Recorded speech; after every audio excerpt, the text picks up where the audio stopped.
بنيناها بأيد وإنا لموسعون والأرض فرشناها فنعم الماهدون ومن كل شيء خلقنا زوجين لعلكم تذكرون ففروا إلى الله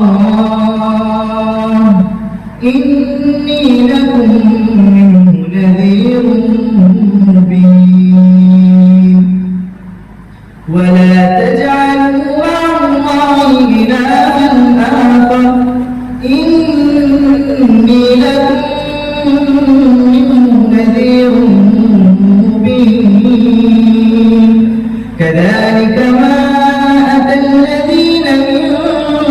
قبلهم من رسول إلا قالوا ساحر أو مجنون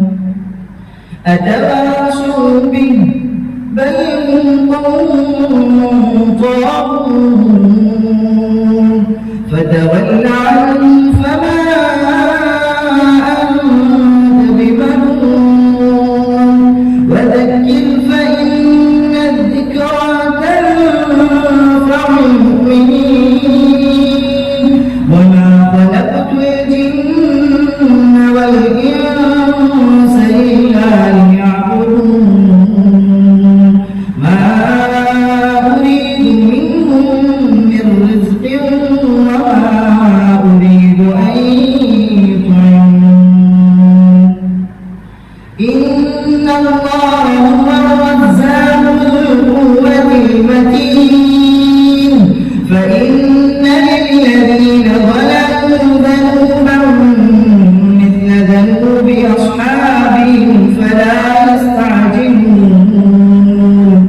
فويل للذين كفروا من يومهم الذي يوعدون صدق الله العظيم.